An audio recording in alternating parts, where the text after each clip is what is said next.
కూర్చుని వెళ్ళేటట్టుగా తీసుకెళ్ళాలి. తీసుకువెళ్ళేటప్పుట ఒక విషయం చెప్తారు. గృహాన్ గచ్చ గృహపత్ని యథాసో వశినీత్వం విదధమావదాసి గృహాధిపతివై మంచి కార్యములను చేయింపుమో అని అడుగుతాడు. ఆ మంత్రంతో చెప్పేటప్పుడు అడుగు కుడికాలు పెట్టమ్మా అంటారు. భర్త అంటాడు ఆవిడ్ని లోపలికి పిలుస్తూ, గృహాన్ గచ్చ గృహపత్ని యథాసో వశినీత్వం విదధమావదాసి, ఇక నుంచి ఈ ఇంటి యజమానురాలువి నీవు పక్కన లేనిదే నేను చెయ్యగలిగినది లేదు. నేను ఎక్కడో కొడుకుని కంటే నా పితృరుణం తీరదు, ఈవిడ వలన కొడుకుని కంటేనే నా పితృరుణం తీరుతుంది తప్ప భ్రష్టుడనైపోతాను కూడా. వేరొక చోట నా కామము ప్రచోదనమైతే నా పితృరుణం నీ వల్లే తీరాలి. నా దేవరుణం, నేను ఒక యజ్ఞం చెయ్యాలి, యాగం చెయ్యాలి, నేను ఒక పూజ చెయ్యాలి, నువ్వు పక్కన కూర్చుంటేనే నాకు దేవతారుణం తీరుతుంది. నేను ఒక రామాయణం ఒక భాగవతం చదువుకుని నేను వెళ్లి నలుగురికి చెప్పి ఇంటికి వస్తే నా చేతులు కాల్చుకుని వండుకోవాలి, ఎక్కడ చెప్పగలనని నీరసపడిపోకుండా నేను చెప్పడానికి చదువుకోవడానికి నేను చెప్పుకుని వస్తే పలహారం పెట్టడానికి నువ్వు ఉన్నావు కాబట్టి ఈ ఉపాధి నిలబడి చెప్పగలుగుతోంది. నేను ఋషి రుణం తీర్చుకోవడానికి నువ్వు నాకు ఆలంబనమై ఉన్నావు, 3 రుణములు తీరడానికి నువ్వు నాకు ఆధారం, నువ్వు ఈ ఇంటి యజమానురాలివి. ఆవిడ అంతకుముందు పేదరాలా, ఏది అనవసరం. ఆవిడ ఇంటికి రాగానే ఈయన ఎంత ఆస్తికి యజమానో ఆవిడ అంత ఆస్తికి యజమానురాలు. ఈవిడ ఎంతమంది సేవకులకు యజమానుడో ఆవిడ అంతమంది సేవకులకు యజమానురాలు. ఈయన ఎంత పాండితీ ప్రకర్ష కలవాడో ఆవిడ అంత అజ్ఞాని అయినా ఈయనకి ఎంతమంది నమస్కారం చేస్తారో అంతమందితోటి సమానమైన నమస్కారార్హత ఆవిడ కూడా పొందేస్తుంది. గురుపత్ని అన్న పేరుతో నమస్కారాన్ని పుచ్చుకుంటుంది, ఆశీర్వచనం చేస్తుంది. ఎక్కడదొచ్చింది ఈ శక్తి? ఆవిడకో శ్లోకం రాదో, పద్యం రాదో, విషయం రాదో, ఆవిడికి ఎందుకంటే నమస్కారం అనకూడదు. ఆయనతో ఇంటిలోకి వెళ్ళగానే ఆయన భార్యగా ఆవిడికి ఈ అధికారం వచ్చింది. ఇవన్నీ ఆవిడ బొట్టు. ఇదే బొట్టు అంటే, ఈ అధికారం బొట్టు. ఆయనని నేను దేవరుణం తీర్పించగలను, బొట్టు. ఆయనకి పితృరుణం తీర్చగలను, బొట్టు. ఆయనకి నేను దేవతారుణం ఋషి రుణం తీర్పించగలను, బొట్టు. నేను ఈ ఇంటి యజమానురాలను, బొట్టు. నా ఉపాసన చేత ఆయన తెచ్చినది సముధికంగా వృద్ధిని పొంది 10 పుణ్యకార్యాలు మేమిద్దరం కలిసి చెయ్యగలం, ఇది బొట్టు. ఇప్పుడు చెప్పండి, ఆ ఒక్క బొట్టులో ఎంత శోభ నిండిపోయింది. ఒక ఇంటి మంగళం అంతా ఎక్కడుంది అంటే ఆడదాని బొట్టులోనే ఉంది. బొట్టు పెట్టుకున్న లలాటం ఆ కుటుంబ వృద్ధికి సూచన. బొట్టు పెట్టుకున్న ఆడది ఉన్నది అంటే ఆ ఇల్లు మంగళప్రదమై ఉన్నది. ఆ ముఖ దర్శనమే చాలు, అమ్మవారి ముఖ దర్శనంతో సమానం. ఈవిడికి ఈ బొట్టు ఉంచుకోగలిగిన శక్తి ఎక్కడి నుంచి వచ్చింది? ఆ బొట్టులోంచి వస్తోందన్నాడు. ఒక సూర్యుండు సమస్త జీవులకు తానొక్కొక్కడై తోచుపోలిక ఏ దేవుడు సర్వకాలము మహాలీల నిజోత్పన్న సస్య కదంబ హృత్సరోరుహములం నానా విధానో రూపకుడై తోచు ఒక్క హరినే ప్రార్థింతున శ్రాంతమున్నంటాడు భీష్ముడు. ఒక్క సూర్యుడు ఇంతమందికి ఒక్కొక్క సూర్యుడైనట్టు ప్రతి ఇంటి ఇల్లాలు ప్రతి భర్త పక్కన లక్ష్మీప్రదయ్యి నిర్వహించగలిగినటువంటి శక్తి, ఇంత గొప్ప శక్తి ఎక్కడి నుంచి వచ్చింది? ఈవిడ సువాసినిత్వానికి గుర్తయిన బొట్టులోని ఈ శక్తి ఆవిడ బొట్టులోంచి వస్తోంది. ఆవిడ అనుగ్రహం ఉంది కాబట్టే ఆవిడ ఎక్కడికైనా వెడితే ఇవ్వగలిగిన వాళ్ళైనా ఇవ్వలేని వాళ్ళైనా ఒక్కటే, ఉండమ్మా బొట్టు పెడతా అంటే అంతే, ఉండిపోవలసిందే. అందుకే ఒక నానుడి ఉంది, ఇంత పసుపు కుంకం కోసం 10 ఆమళ్ళు పరిగెత్తింది అంటారు. అది పసుపు కుంకాలు కావు మన దృష్టిలో, అవి ఒక కుటుంబమునందు యజమానురాలు సభర్తృకయ్యి కుటుంబాన్ని నిలబెట్టి నడిపించగలిగినటువంటి నిరంతర చిరునవ్వులు విరిసేటటువంటి ఒక పుష్ప గుచ్ఛం ఆ బొట్టంటే. ఆ బొట్టులో ఆ ఇంటి సౌభాగ్యం, ఆ ఇంటి ఆనందం, ఆయన విశ్రాంతి స్థానం, ఆయన అభ్యున్నతి, ఆ పిల్లల అమ్మా అన్న పిలుపు, ఆ పిల్లలు నాన్నగారు అని పిలిచిన పిలుపు, ఆ దంపతులిద్దరి సంతోషం, వాళ్ళిద్దరూ కూర్చుని పెట్టించుకున్న నమస్కారం, ఇద్దరూ కలిసి చేసిన ఆశీర్వచనం, ఆయన చెయ్యి పట్టుకుని ఆవిడ నడిచినటువంటి నడక, వాళ్ళిద్దరూ పొందుతున్న సంతోషం, ఇవన్నీ ఎక్కడున్నాయి ఆ కుటుంబంలో? ఆవిడ బొట్టులో ఉన్నాయి. అందుకే పురుషుడు ఎప్పుడు చూసినా బొట్టుతో కూడిన ముఖాన్నే చూడాలి. ఆ బొట్టు అంత పరమ పవిత్రం. ఇంత పవిత్రమై, ఇంత శోభాయమానమై, ఇంత మంగళప్రదమై, ఇంత కళ్యాణకారకమైన ఈ బొట్లన్నీ ఎక్కడి నుంచి శోభ పొందుతున్నాయి? ఆ బొట్టులోంచి ఈ బొట్లు పొందుతున్నాయి. అందుకనమ్మా, నీ లలాటమునందు పెట్టుకున్న కస్తూరి తిలకమున్నదే, దాన్ని దర్శించిన వాడు ఉత్తర క్షణంలో ఈ ప్రయోజనాన్ని పొందుతున్నాడు. అందుకే పిల్లకి పెళ్లి చేసేటప్పుడు ముందు గౌరీ తపస్సు చేయిస్తారు. ఇంకొకటి ఉండదు. ఆ గౌరీ తపస్సు చేయించేటప్పుడు ఆడపిల్ల ముందు ఏ వేలు కుంకంలో పెట్టాలో, ఎలా అమ్మవారికి బొట్టు పెట్టాలో, బొట్టు పెట్టి కూర్చుని చక్కగా కుంకుమార్చన చెయ్యాలి. ఏ వేళ్లతో కుంకం పట్టుకోవాలో, ఎలా వెయ్యాలో నేర్పుకోవాలి తల్లి తండ్రి. ఇక్కడ చేసిన పూజే రేపు ఆడపిల్ల అయి అక్కడ వైభవాన్ని నిర్ణయం చేస్తుంది. ఇక్కడ వీడియోల కోసం పూజ చేస్తే నేను చెప్పను. కనుక ఆ బొట్టు అంత ప్రధానమైనది. అందుకే చూడండి, ఒక గొప్ప మాట అంటాడు. పురుషుట్ట డబ్బు తీసుకొచ్చి నా భార్య చదువుకోలేదు, నా భార్యకి తెలియదు అనట్ట. ఎవరికైనా తెలియదేమో కానీ పురుషుడి యొక్క అర్ధశక్తి ఎవరికి తెలుస్తుందంటే భార్యకి తెలుస్తుంది. అర్ధస్య సంగ్రహే చైనాం వ్యయే చైన నియోజయేత్. ఇంటిలో ఉండేటటువంటి డబ్బు వృద్ధిలోకి ఎప్పుడు వస్తుంది అని అడిగారు. 10,000 అంకెలో ఎన్ని సున్నాలున్నాయో భార్యకి తెలియకపోయినా ఆవిడ నీ ఇంటి లక్ష్మి.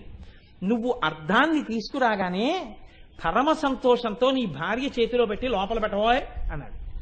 నువ్వు ఖర్చు పెట్టేటప్పుడు ఏమోయ్ ఓ 1000 పట్రా అనాలి. 1000 అంటే ఎన్ని నాకు తెలియదు అందనుకోండి. మీరు నవ్వు నవ్వి లోపలికి వెళ్ళి లెక్క పెట్టి, ఇదిగో ఈ 10 100 అయితే 2 సున్నాలున్న ఒకటి పక్క 2 సున్నాలున్న 10 కాగితాలు అయితే 1000. ఏమీ తెలియదు, ఇంత ఆస్తికి యజమానురాలివి అనో చిరునవ్వు నవ్వాలి. ఈ వృద్ధి ఎక్కడి నుంచి వస్తుందోట తెలుసా? ఆవిడ చేత్తో పుచ్చుకోవాలా, ఆవిడ చేతిలో పెట్టాలి, అందులోంచి వస్తుంది.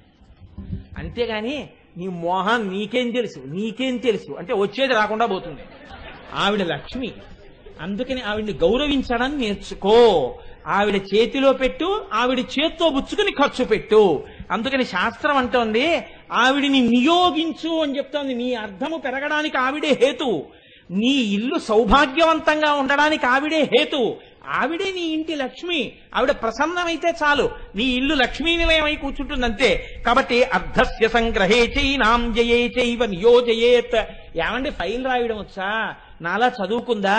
ఇంత డబ్బు ఎక్కడొచ్చిందండి? బిడ్డొచ్చిన వేళ గొడ్డొచ్చిన వేళ అంటారు. అందుకే ఆవిడ నవ్వుతూ ఉంటుంది, ఆ నవ్వుతూ అందుకుంటుంది, నవ్వుతూ ఇస్తుంది. అందుకే అంత వృద్ధిలోకి వస్తారు. ఎంత మంచి పేరో పెట్టి అమ్మవారి పేరు పెడితే ఇంకో పేరు పెట్టి పిలిచినా నొచ్చుకోకుండా ఎప్పుడు చిరునవ్వులు నవ్వుతూ అనుసరించి వెనకాతల ఉండి అన్ని అందించే భార్య ఉంది కాబట్టి ఇంత వృద్ధిలోకి వచ్చి ఇంత గొప్ప ఆయన, మా ఆయన ఇంత అధికారంలో ఉన్నారన్న పేరు మగాడికి వచ్చింది. కాబట్టి ఒక్క మాట చెప్పారు పెద్దలు, అన్నారు శోచంతిజామయో యత్ర వినశ్యత్కాశు తత్కులం నశోచంతి తు యత్రైత వర్ధతే తద్ధి సర్వదా.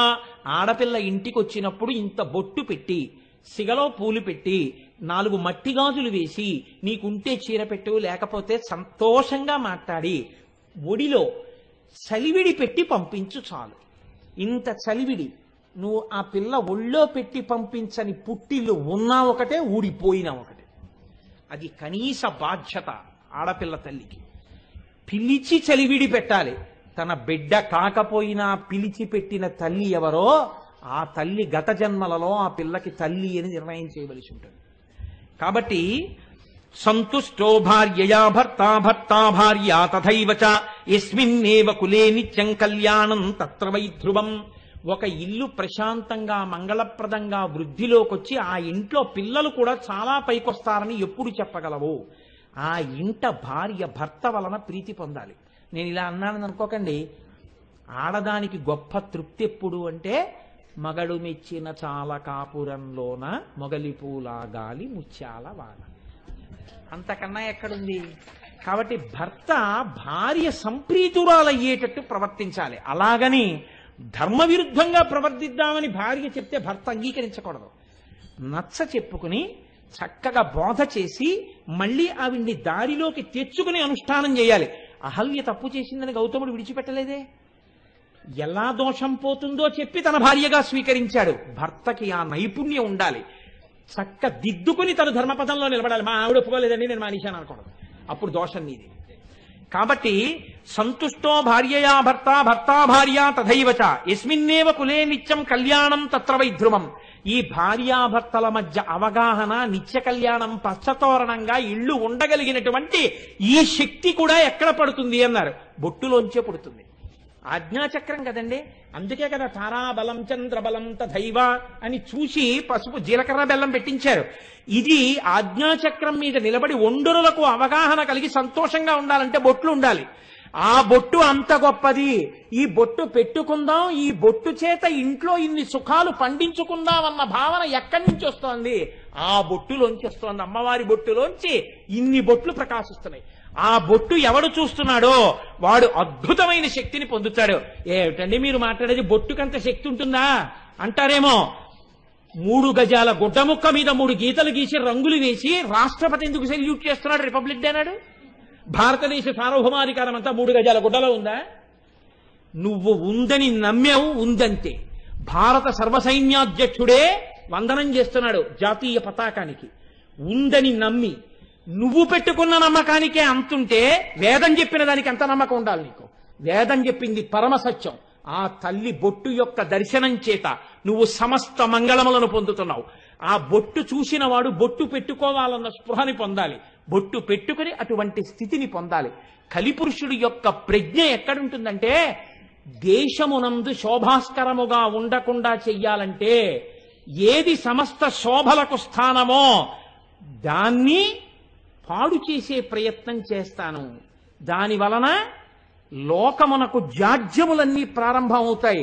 చెట్టు చంపడానికి చెట్టుని నరికి ప్రయోజనం లేదు, వేళ్లు నరికేస్తాను. ప్రాజ్ఞులు అర్థం చేసుకోగలరు. కాబట్టి అంతటి వైభవమున్న అమ్మ. కాబట్టనే మహానుభావుడు దుర్వాసో మహర్షికి అమ్మవారు ప్రత్యక్షమైంది, ఎదురుగుండా నిలబడింది.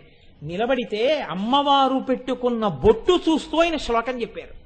ఈ శ్లోకాలు విన్నంత మాత్రం చేత ఏమవుతుందంటేనండి, ఇంతకు ముందు సంస్కారం లేకుండా ప్రవర్తించిన వాళ్ళు ఎవరైనా ఉంటే ఇప్పుడు ఈ శ్లోకాలు విని ఈ నామం చెప్పి ఆ బొట్టు దర్శనం చేస్తే ఇంతకు ముందు పోగొట్టుకున్న సంస్కారం వల్ల వచ్చిన పాపం పోతుంది, పోయి మళ్ళీ శోభ కలుగుతుంది. అందుకు నా శ్లోకాలకు అంత గొప్పతనం వచ్చింది. కుంకుమ లలామ భాస్వన్నిటలాం కుటిలతర చిల్లికాయుగళాం నాళీక సదృశ నయనాం నాసాంచల కలిత మౌక్తికాభరణాం. ప్రకాశిస్తున్నటువంటి కుంకుమ బొట్టుతో మిరిసిపోతూ అమ్మవారు దర్శనమిచ్చింది దుర్వాసో మహర్షికి. అప్పుడు చేసినటువంటి ఆర్యా ద్విషతిలో రాస్తారు. కాళిదాస మహాకవి ఒక రచన చేస్తూ ఒక మాట అంటారు. అందులో ఆయన అంటారు, అబ్బో సరే ఈ శ్లోకంతో పూర్తి చేసేస్తాను. ఆయన అంటారు, ఇంత శోభలు ఎక్కడి నుంచి వచ్చాయి, ఆ బొట్టుకంత శక్తి ఎక్కడిది అంటే, ఆ బొట్టుని ఒక్కసారి చూసి నమస్కరించగలిగితే, ఆ బొట్టు యొక్క గౌరవాన్ని నువ్వు తెలుసుకోగలిగితే, చేటి భవన్ నిఖిల కేటి కదంబవన వాటీషు నాకి పటలి కోటి రచారుతర కోటి మణి కిరణ కోటి కరంబిత పద పాటి రగంధకుచ సాటి కవిత్వ పరిపాటి నగాధిపసుత ఘోటి కులాధిక ధాటి ముదారముఖ వీటి రసేన తనుతాం. ప్రతి ఇంటిలో ఉన్న ఆడది తాంబూల చర్వణం చేసేటట్టు, ప్రతి ఇంటిలో ఉన్న ఆడది ఎక్కడికి వెళ్ళినా ఇందిరా ప్రతిగృహాతు ఇందిరా వై దదాతి చ అని లక్ష్మి ఇస్తోంది, లక్ష్మి పుచ్చుకుంటోందని కాళ్ళకి పసుపు రాయించుకునేటట్టు, బొట్టు పెట్టించుకునేటట్టు, ప్రతి ఇంట పిల్లలతో పాపలతో సుఖశాంతులతో సౌభాగ్యాలతో ఐశ్వర్యంతో ఆయురారోగ్యాలతో వర్ధిల్లగలిగేటట్టు, పురుషుడు చేసిన ఉపాసన సిద్ధించేటట్టు, అమ్మ బొట్టు వంక చూసిన పురుషుడికి సమస్తమైనటువంటి వాగ్వైభవము కలిగేటట్టు చెయ్యగలిగినటువంటి ఆ తల్లి ఎవరున్నదో ఆ తల్లికి నేను సాష్టాంగ నమస్కారం చేస్తున్నాను అంటాడు కాళిదాస మహాకవి. ఆ బొట్టంత గొప్పది. మీకు నేను ఒక్క మాట మనవి చేసి పూర్తి చేస్తాను. నేను ఇప్పటి వరకు ఆడదాని బొట్టు గురించి చెప్పాను, పురుషుడి బొట్టు గురించి ఒక్క మాట చెప్పి పూర్తి చేసేస్తాను. పురుషుడికి శౌచము దేని చేత ప్రారంభం అవుతుంది అని అడిగారు. స్నానము చేత. ఆడపిల్లకి పుట్టుక చేత బొట్టుతో మొదలైపోతుంది. స్నానం చేసినా చేయకపోయినా బొట్టుతో మొదలవు. పురుషుడికి స్నానం చేశాక శౌచ సిద్ధి. ఈ స్నానం చేస్తే ఏమొస్తాయంటే వేదం చెప్పింది, నేను చెప్పట్లేదు. మహానుభావులు వ్యాఖ్యానం చేశారు వేదమంత్రాలకి. గుణాదశ స్నాన పరస్య సాధో రూపంచ తేజో బలశ్చ శౌచం ఆయుష్యమారోగ్య అలోపలుత్వం దుస్వప్నఘాతశ్చ తపశ్చ మేధా.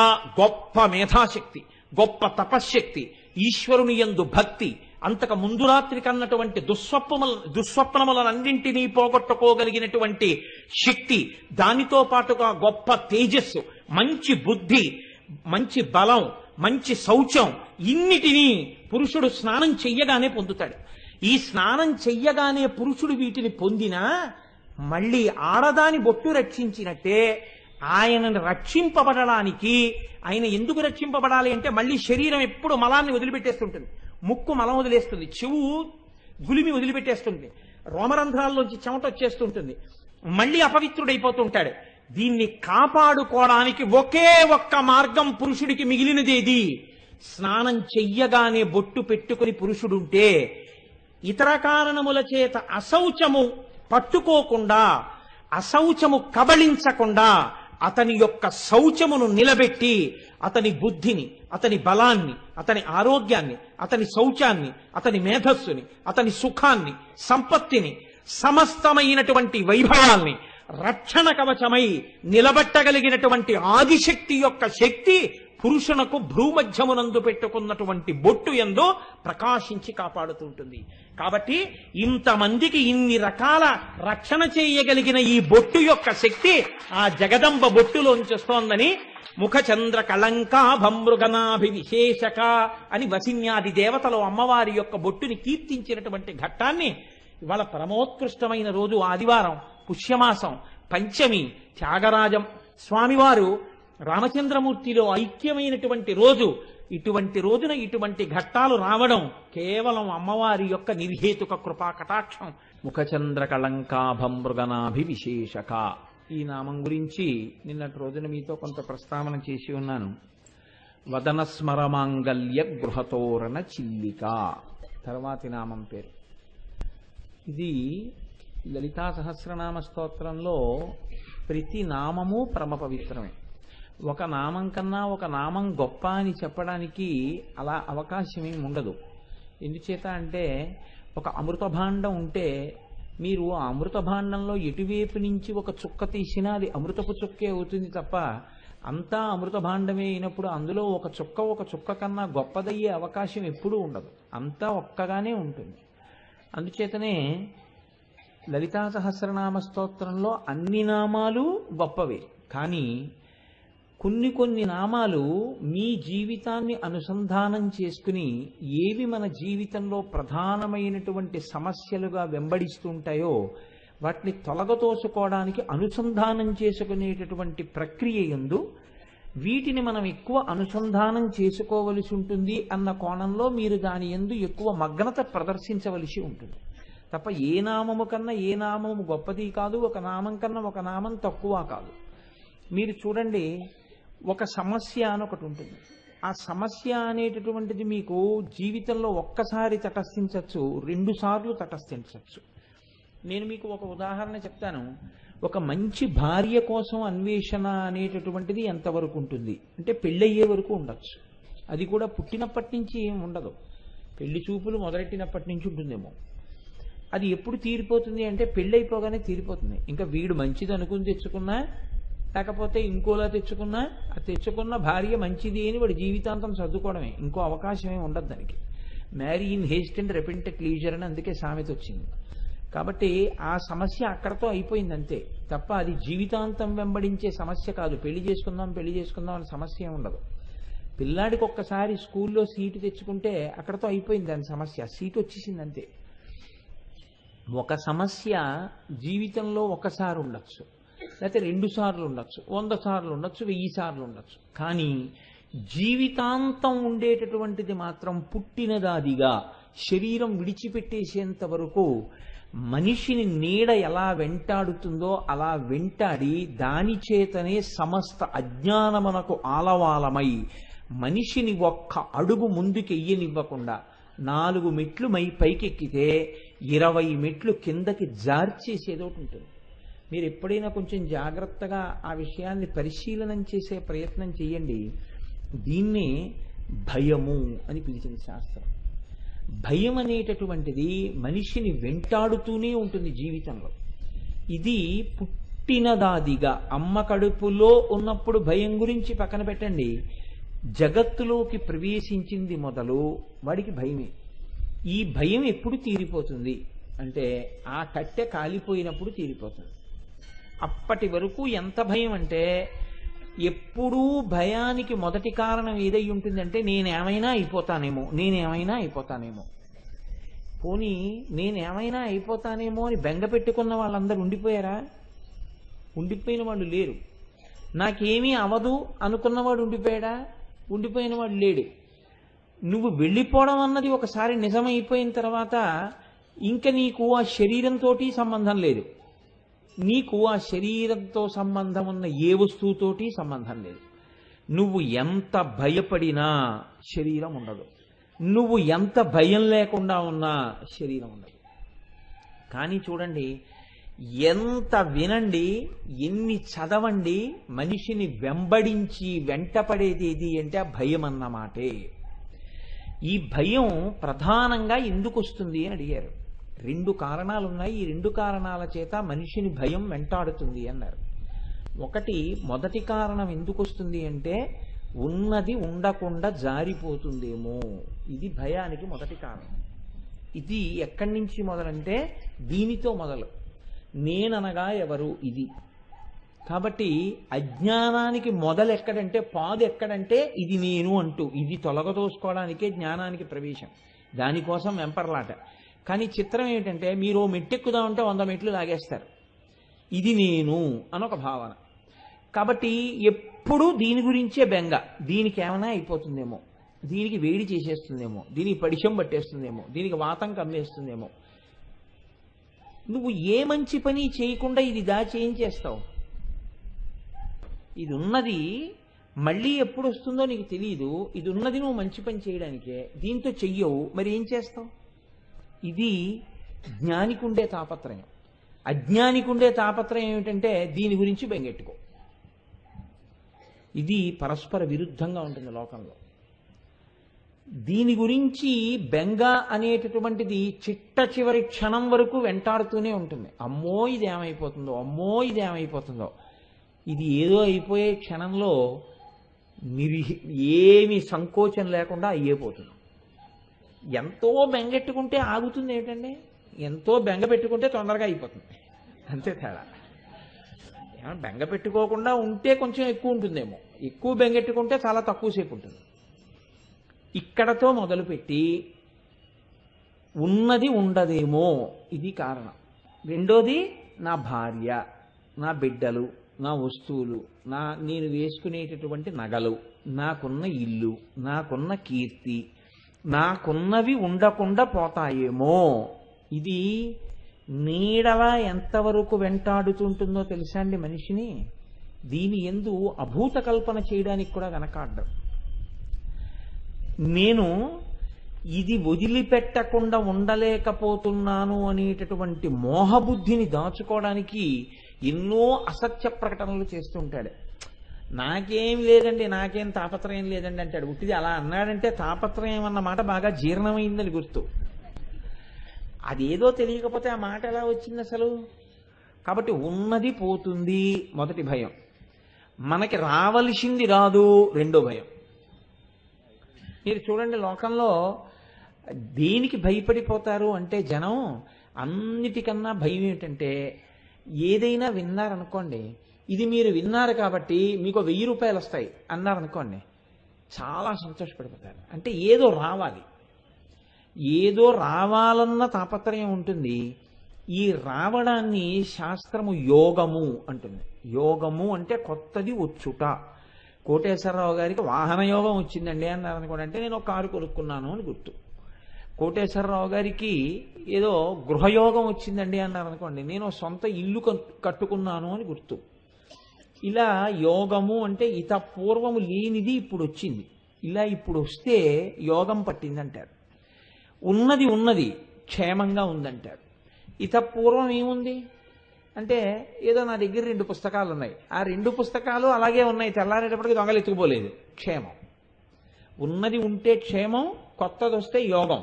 మనిషి భయం దేనికంటే ఉన్నది పోతుందని, క్షేమంగా ఉండదేమోనని, రావలసింది రాదేమోనని, ఈ రెండింటికి భయపడుతూ ఉంటాడు. ఇప్పుడు మీరు ఈ విషయంలో మీ ఎవరికైనా నాతో అభిప్రాయ భేదం ఉందా?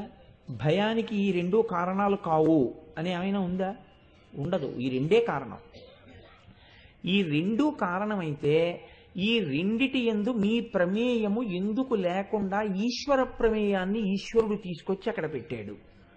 చూడండి, దీన్ని నేను ఉంచుకోగలను అని ధైర్యంగా చెప్పగలిగిన మొనగాడుంటే 1,000,000 మంది వైద్యులు కూడి వచ్చిన కాని మరణమయ్యడి వ్యాధి మాంపలేరు. ముందు 5 అంబులెన్సులు, వెనక 5 అంబులెన్సులు, ఆయన గ్రూపు బ్లడ్తో ఉన్నటువంటి సీసాలు, శరీరంలో ఉన్న ప్రతి అవయవం మీద భారతదేశంలో ఎంత పెద్ద స్పెషలిస్టులు ఉన్నారో అంతమంది స్పెషలిస్టులతో కూడినటువంటి టీమ్ ఆఫ్ డాక్టర్స్, ఆయనకి 1 కిలోమీటర్ ముందు 1 కిలోమీటర్ వెనకాతల ప్రత్యేకమైనటువంటి రక్షణ, ఆయన ఉన్న చోట విమానాలు ఎగరకుండా ఆ గగనతలాన్నంతటికి రక్షణ. ఇన్ని చేస్తే ఆయన ఉన్నాడా? ఆయన పేరు పక్కకి కీషేరి 2 అక్షరాలు వస్తాయి, కీర్తిశేషుడు అని. అంటే మరి మీ ప్రయత్నం అంతా ఏమైంది? ఖచ్చితంగా వమ్మైంది. ఎప్పుడు? ఈశ్వరుడి ఆజ్ఞ ముందది నిలబడలేదు. ఈశ్వరుడి ఆజ్ఞ ఎంతవరకు కాలేదో అంతవరకు నాది నాది అంటుంటాడు, నా గొప్ప నా గొప్ప అంటుంటాడు. ఉట్టిది ఈశ్వరానుగ్రహం ఉంది కాబట్టి ఉంటూ ఉంటాడు.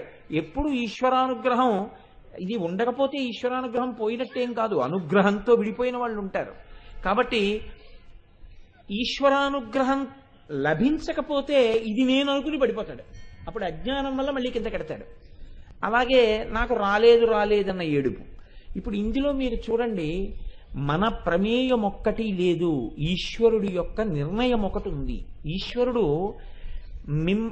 ఎవరినైనా సరే లోకంలో ఉంచడానికి ఆయన ఏదో ఒక కారణాన్ని దృష్టిలో పెట్టుకుంటాడు. ఇన్ని శ్వాసలు వీడికి ఇవ్వచ్చు, ఇన్ని శ్వాసలు వీడికి ఇవ్వక్కర్లేదు. లేకపోతే మీరు ఒకటి ఆలోచించండి, కొంతమంది పుట్టగానే వెళ్ళిపోతున్నారు, కొంతమంది 10 ఏళ్లకు వెళ్ళిపోతున్నారు, కొంతమంది 20 ఏళ్లకు వెళ్ళిపోతున్నారు, కొంతమంది 100, కొంతమంది 80, కొంతమంది 60. ఆ వయస్సు అసలు లెక్క పెట్టలేము. ఆయా వయస్సుల్లో వెళ్ళిపోతున్నారు. వాళ్ళు చేతకాక వెళ్ళిపోతున్నారా? వెళ్ళిపోయే వాళ్ళందరూ ఎందరో వెళ్ళిపోతున్నారు. వెళ్ళిపోతుండడానికి హేతువు ఈశ్వర నిర్ణయము. దేన్ని బట్టి ఈశ్వరుడు అలా నిర్ణయిస్తున్నాడు? 2. ఒకడికి వస్తోంది, ఒకడికి రావట్లేదు. ఇద్దరూ ఒకలాగే ప్రయత్నం చేస్తున్నారు. ఎంసెట్కి వెళ్ళే వాళ్ళల్లో ఎవరు ఇంజనీర్ కావద్దని కానీ, మంచి కాలేజీలో సీటు రాకూడదని కానీ, నేను ఒక పనికిమాలిన కాలేజీలో చదువుకుని ఇంజనీరింగ్ అయిపోయిన తర్వాత నా అప్లికేషన్ పట్టుకుని ఊరూరా తిరిగేటటువంటి దౌర్భాగ్య జీవితమును గడిపెదనుగాక అని సంకల్పం చేసి ఎంసెట్ ఎవరు రాస్తారండి? ఎవరు రాయరు. ప్రతివాడికి ఏమిటుంటుందంటే మొట్టమొదటి ఆప్షన్ JNTU, హైదరాబాద్లో సీట్ రావాలనే పెడతాడు. కానీ అందరికీ వస్తోందా? ఒక 40 మందికి వస్తోంది. ఏమి 40 మందికి వచ్చి మిగిలిన వాళ్ళకి ఎందుకు రావట్లేదు అంటే వాడు అదృష్టం అండి అంటారు. చిట్ట చివరికి ఏమంటారంటే వాడు అదృష్టం అండి అంటారు. అదృష్టం అనగా ఏమి అంటే ఈశ్వరుడి చేత నిర్ణయింపబడింది అంటారు. వాడి కర్మ అంటారు. లేకపోతే అంటే ఈశ్వరుడి యొక్క నిర్ణయం అన్నది ఒకటి ఉందా లేదా? ఈశ్వరుడి పాత్ర ఉన్నది, ఈశ్వరుడి పాత్ర కూడా ఉన్నది, మీ ప్రమేయము ఉన్నది. మీ ప్రమేయము గొప్పదా, ఈశ్వరుడి పాత్ర గొప్పదా? ఈశ్వరుడి పాత్రయే గొప్పది. అనుగ్రహం అంటే ఏమిటంటే వెళ్ళిపోవలసిన రోజు వచ్చేసింది, కానీ ఈశ్వరుడికి వాడిని పంపడం ఇష్టం లేదు, వాడిని ఉంచాలి అనుకున్నాడు. ఈశ్వరుడు ఉంచుతాడు వాడిని. వాడిని ఎలా ఉంచాలో ఈశ్వరుడికి తెలుసు. ఉండాలి అని నువ్వు అనుకున్నావు, తీయాలి అని ఈశ్వరుడు అనుకున్నాడు. నీ ప్రయత్నం ఆగదు. కాబట్టి ఇప్పుడు రెండిటిలో ఏది గొప్పది? ఈశ్వరుని యొక్క అనుగ్రహము గొప్పది, ఈశ్వరుడు నిర్ణయం చేయడం గొప్పది. ఈశ్వరుడు ఎందుకు నిర్ణయం చేస్తాడు? మీ పాపపుణ్యాల్ని దృష్టిలో పెట్టుకుని చేస్తాడు. ఒక నామం వినేటప్పుడు దాని వెనకాతల ఉండేటటువంటి సైద్ధాంతిక కోణం మీకు అర్థం కాలేదనుకోండి, దాన్ని మీరు మీ జీవితానికి అన్వయం చేసుకోలేరు. అది మీకు ఏమి ఉపశాంతినివ్వలేదు. ఆ నామం మీ జీవితంలో ఒక మార్పుని తీసుకురాలేదు, ఒక వ్యక్తిత్వాన్ని పెంచలేదు. లోపలి వ్యక్తిత్వం పెరగడానికి ఆధ్యాత్మికమైనటువంటి విద్య అవసరం అవుతుంది. ఇప్పుడు ఈశ్వరుని యొక్క ప్రమేయము గొప్పది అని మీరు తెలుసుకున్నారనుకోండి, తెలుసుకుంటే మీరు ఒక విషయాన్ని చెప్పగలుగుతారు. నా దుఃఖములన్నింటికీ కారణం ఏది? భయము. ఏ కారణం చేత మీరు దుఃఖపడండి, ఆ దుఃఖానికి అంతటికీ కారణం ఏంటంటే భయము. ఏమీ కారణం లేదండి.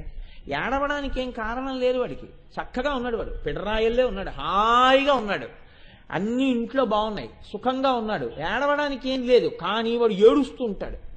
ఎందుకు ఏడుస్తుంటాడో తెలుసా అండి? తర్వాత ఎప్పుడో ఏదో ఏమైనా అవుతుందేమో అని ఏడుస్తాడు.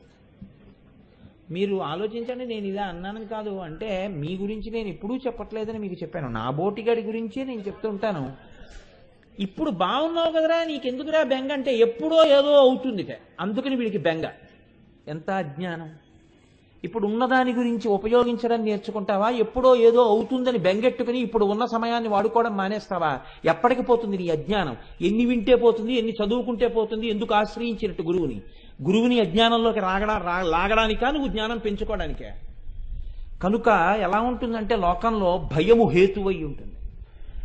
మహాపురుషులైన వాళ్ళు ఏమన్నారంటే, ఎప్పుడు పోతుందిరా నీకు ఈ దిక్కుమాలిన భయం అన్నారు. Where the mind is without fear and the head is held high, where the world has not been broken up into fragments by narrow domestic walls అన్నాడు రవీంద్రనాథ్ ఠాగూర్ గీతాంజలిలో. ఎన్నడు పోతుంది ఈశ్వరా ఈ భయం? భయము లేని స్థితికి నేను పైకెత్తబడెదనుగాక. నిర్భయత్వమే ఆధ్యాత్మికమైనటువంటి జ్ఞానమునకు పరాకాష్ఠ.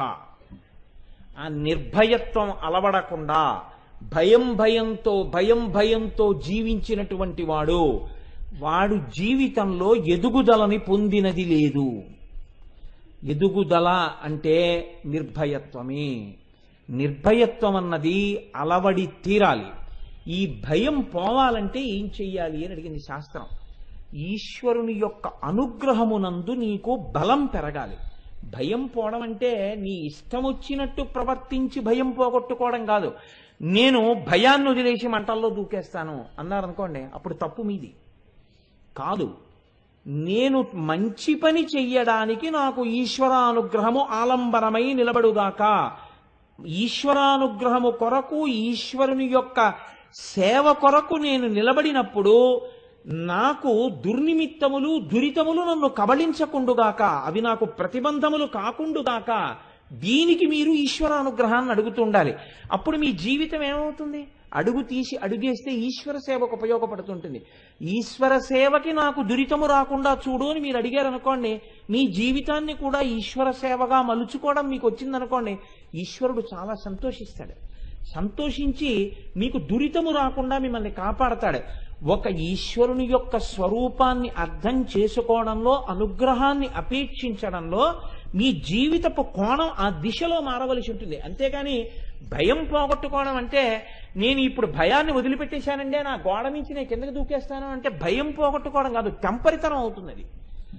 దాన్ని భయం పోగొట్టుకోవడం అందరూ. భయం పోగొట్టుకోవడం అంటే ఏమిటి అంటే, ఏది చెయ్యడానికి ఏమవుతుందో అనే బెంగ పోవాలి అంటే నా జీవితం అంతా ఈశ్వరమయంగా నడవడానికి కావలసిన సమస్తమైనటువంటి ఆలంబనములు నీవే అయి నిలబడెదవుగాక. ఇదే ప్రార్థన మీరు ఎప్పుడు చేసినా దేని కొరకు చేస్తారంటే దాని కొరకే. ఇప్పుడు అలా మీరు నడిచే శక్తి ఈశ్వరుడు ఇచ్చినప్పుడు మీరు దేనికి భయపడాలి చెప్పండి?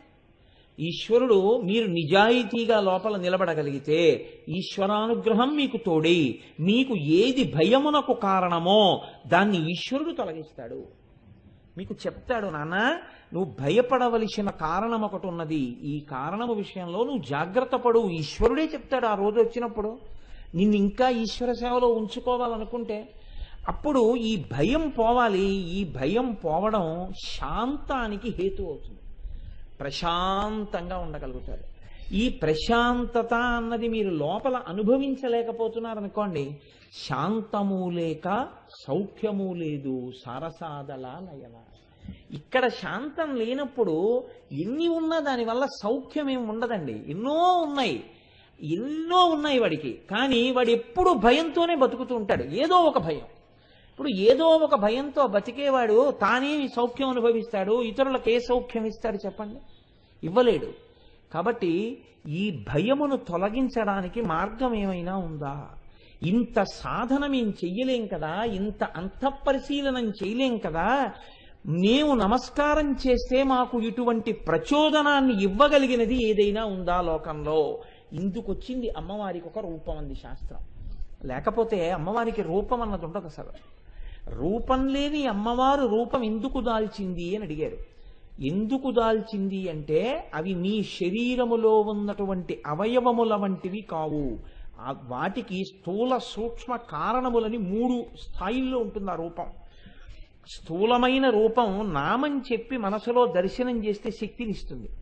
సూక్ష్మమైన రూపం మంత్రశక్తి చేత తెలుస్తుంది.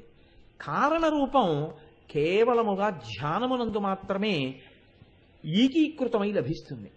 కాబట్టి ఇప్పుడు స్థూలమైన రూపం అమ్మవారిది బయటికి వస్తోంది అంటే అమ్మవారి ముఖం, అమ్మవారి కాళ్ళు, అమ్మవారి చేతులు కూడా మన ముఖం, మన కాళ్ళు, మన చేతుల్లాగే దర్శనం చెయ్యడం చేత ఏదో ఒక ఉద్విగ్నతను లోపల నుంచి ఒక రకమైనటువంటి భావ ప్రచోదనము చెయ్యడం వరకే ఉపయోగపడతాయా, లేకపోతే వాటి వల్ల ప్రయోజనం కూడా ఏమైనా ఉంటుందా అంటే మీకు నేను దీన్ని ఇంకా బాగా తేలిగ్గా చెప్పాలి అని అనుకున్నాను అనుకోండి.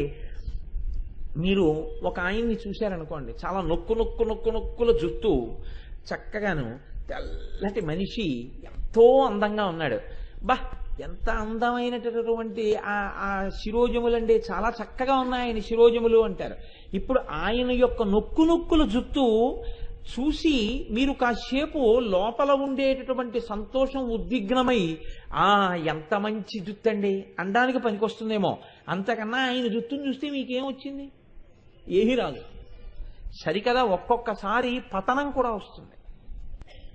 కానీ అమ్మవారి యొక్క అవయవములను మీరు చూశారనుకోండి, అలా ఉండదు. అమ్మవారి అవయవములను మీరు చూస్తే ఒక్కొక్క అవయవము చేత ఒక్కొక్క రకమైన ఫలితము మీకు కలుగుతుంది. చూడ్డం తెలిస్తే. చూడ్డం తెలియలేదనుకోండి, మీరు యథాలాపంగా ఇలా చూసి అలా వెళ్ళిపోతే మీ మనస్సు అక్కడ నిలబడలేదు. అవి అందుకొచ్చాయి, వాటిని ఇలా చూసి నేను ఆ కారణాన్ని పొందాలి అని మీకు తెలియదు. ఇది ఎలా ఉంటుంది అంటే, పుస్తకాల షాపులో పుస్తకాల్ని అమ్మేటటువంటి వ్యక్తి ఉంటాడు. అతని దగ్గరికి మీరు వెళ్ళి, ఏమంటే ఫలానా వారు లలితా సహస్రం మీద రాసినటువంటి వ్యాఖ్యానాలు మీ దగ్గర ఉన్నాయా అని అడిగారు అనుకోండి. ఉన్నాయండి అంటాడు. ఏదండి అన్నారు అనుకోండి, ఆ పుస్తకం తీసుకురండి అన్నారు. అంటే చదవాలని కుతూహలం ఉన్న మీకు లలితా సహస్రం ఒక్క పుస్తకంలో ఉందనుకున్నారు భాష్యం. అతను ఏం చేస్తాడంటే నిచ్చెన వేసుకుని 5వ అంతస్తుకి ఎక్కి ర్యాక్లో గబగబా చేయి పెట్టి 3 పుస్తకాలు తీసి అక్కడ పెట్టి, లలితా సహస్ర భాష్యం మీరు అడిగింది 3 పుస్తకాలుగా ఉందండి, 3 వాల్యూమ్స్ కలిపి 395 రూపాయలు అంటాడు. ఇప్పుడు లలితా సహస్ర భాష్యం పేరు చెప్పేటప్పటికి 5వ ర్యాక్లోకి నిచ్చెనేసుకుని ఎక్కి 3 పుస్తకాలుగా ఉందని చెప్పి తీసి 395 రూపాయలని చెప్పిన వ్యక్తికి అందులో ఒక్క అక్షరం తెలియదు. పుస్తకం ఎక్కడుందో తెలిసేమో కానీ అతనికి పుస్తకంలో ఏముందో తెలియదు. అమ్మవారని తెలిసేమో, అమ్మవారి నామమని తెలిసేమో కానీ నీకున్నటువంటి సృష్టికి ఈ అవయవాన్ని చూడడం ఇందుకు విరుగుడని మీకు తెలియదు. ఇది తెలిసిందనుకోండి, అన్ని మందులుంటే అన్నీ మీరు వేసేసుకోరుగా. మీ అనారోగ్యానికి కావలసిన మందు మీరు వేసుకుంటారు. నిన్ను జీవితంలో ఏది బాగా ఇబ్బంది పెడుతోందో అది తొలగించుకోవడానికి ఆ అవయవాన్ని నువ్వు బాగా ధ్యానం చేస్తే ఆ ఫలితాన్ని పొందేస్తావు. ఇందుకొచ్చింది అమ్మవారి యొక్క రూపం. ఇందుకొచ్చాయి ఆ రూపాన్ని బట్టి నామాలు. ఇప్పుడు మీ సృష్టిని బట్టది మందు తప్ప దేనివల్ల ఆ మందు గొప్పది అని మీరు అడిగారు అనుకోండి, ఏ మందు కన్నా ఏ మందు గొప్పదని మీరు చెప్తారు చెప్పండి. తలకాయ పోటుతో ఉన్నవాడికి తలకాయ పోటు మందే గొప్ప, కాళ్ళు నొప్పితో ఉన్నవాడికి కాళ్ళ నొప్పి మందు గొప్ప, నడుం నొప్పితో ఉన్నవాడికి నడుం నొప్పి మందు గొప్ప. తలకాయ నొప్పితో ఉన్నవాడు నడుం నొప్పితో వాడు వేసుకున్న మందు చూసి పనికి మాల మంది ఉంటే ఎంత లేకపోతే ఎంత అన్నాడు అనుకోండి. తలకాయ నొప్పి మందు ఉంటే ఎంత లేకపోతే ఎంత అంటాడు. వాడి మందుని వీడు, వీడి మందుని వాడు తిట్టుకుంటే ప్రయోజనమా? ఎవడికి కావలసిన మందు వాడిని ఉద్ధరిస్తుంది. అమ్మవారి శరీరం కూడా అంతే. మీకు ఏ ఇబ్బంది ఉందో ఆ ఇబ్బందిని తొలగించడానికి ఆ ప్రత్యేకమైనటువంటి అవయవ దర్శనం మిమ్మల్ని కాపాడుతుంది. ఇందులో ఒక్కొక్కరికి ఒక్కొక్క సమస్య వ్యక్తిగత స్థాయిలో ఉండొచ్చు, కొంతమందికి ఉండొచ్చు. అందరికీ ఉండే సమస్యలు కొన్ని ఉంటాయి. భయము. ఈ భయము అన్నది సాధారణంగా ఏ ఒక్కరికో ఉండేది కాదు, సమస్త మానవాళికి ఉంటుంది. ఇన్ని చెప్పారు కదా కోటేశ్వరారు మీరు, మీకెప్పుడూ భయం లేకుండా ఉంటుందా అని అడిగారు అనుకోండి, ఇలా ఎవరన్నా అడుగుతారేమో అన్న భయం నాకుంది. చూశారా? కాబట్టి భయం పోయిందని మీరు అనుకుంటున్నారా? ఖచ్చితంగా నాకు భయం ఉంది. భయం ఉంది కాబట్టే ఇంత కష్టపడి చెప్పుకుని ఒకటికి ఒక మాట సమన్వయం చేసుకుంటాను. ఎందుకు సమన్వయం చేసుకుంటాను అంటే, నేను మెట్లెక్కడానికే తప్ప మీకు నేను బోధ చేస్తున్నాను అనుకోకండి. నన్ను నేను ఉద్ధరించుకోవడానికి చేసుకునే ప్రయత్నం ఇదంతా. కనుక ఇప్పుడు వచ్చిన నామం ఆ భయాన్ని పోగొడుతుంది. ఇది గురువులైన వారు పసిగడతారు. వీడికి వచ్చిన జబ్బుకి ఈ మందు పనికొస్తుందని డాక్టర్ గారు రాస్తారు. ఈ మందు ఇదిగో ఇక్కడ ఉందని మందుల కొట్లో ఆయన కనిపెడతాడు. వేసుకుని వీడు తరిస్తాడు. అలా ఇది ఇచ్చినది అమ్మవారు, ఇక్కడ ఉన్నది అని చెప్పిన వారు భాస్కర్ రాయల వారు. కాబట్టి మనకి ఈ నామంలో ప్రత్యేకంగా వదనస్మర మాంగల్య గృహతోరణ చిల్లిక, ఈ నామంలో ఉండేటటువంటి గమ్మత్తు మీరు పరిశీలించండి. మన్మధుడికి చాలా కాలానికి ఒక మంచి ఇల్లు దొరికింది అన్నారు. గృహ అంటే ఇల్లు. ఏమి ఇల్లు ఎందుకు దొరకాలి అంటే మీరు అక్కడ పట్టుకోవలసి ఉంటుంది. ఇల్లు భయమును పోగొట్టేటటువంటిది. అమ్మయ్యా ఇంటికి వచ్చేసానంటాడు. ఎక్కడో కొంచెం ఒంట్లో బాగోలేదనుకోండి, నేను ఇంటికి వెళ్ళిపోతానండి తొందరగానంటాడు. అమ్మయ్య ఇంటికి వచ్చేసాను, ఇంక ఇబ్బంది లేదంటాడు. రాత్రి తలుపులు వేసేసి పడుకున్నాడు అనుకోండి, అమ్మయ్య నా ఇంట్లో నేను ఉన్నానంటాడు. ఇల్లు భయమును పోగొట్టేటటువంటి రూపమై ఉంటుంది. ఇప్పుడు భయానికంతటికీ కారణం ఎవరు? ఎప్పుడూ భయపడేవాడెవరు? మన్మధుడు. స్మరుడు అన్నారు. స్మర అన్న శబ్దమే ఎందుకయ్యాలి? ఆయనకి ఎన్నో పేర్లు ఉన్నాయి. మనసిజ అనొక పేరుంది, అనంగుడు ఒక పేరుంది, అలాగే పుష్పబాణుడు ఒక పేరుంది. ఎక్కడ ఏ పేరు వెయ్యాలో ఆ పేరే వేస్తారు తప్ప అన్ని మన్మధుడి పేర్లే కదా అని వేరు. ఆయన పేరు స్మరుడు అన్నారు. ఇక్కడ స్మరుడు అంటే ఏమిటో తెలుసా అండి?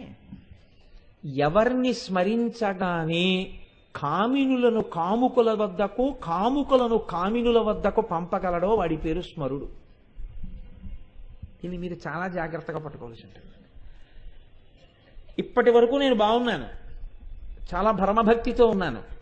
నా మనస్సు ఏ వస్తువుని స్మరించడం వల్ల అదుపు తప్పుతానో అటువంటిది స్మరించడం వల్ల నా మనస్సు అదుపు తప్పి నేను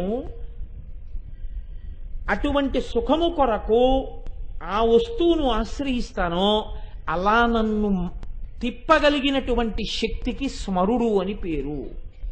ఇది నా మీదే పెట్టుకోవడానికి కారణం, నాకు ఎవరి మీద పెట్టడమూ ఇష్టం లేక.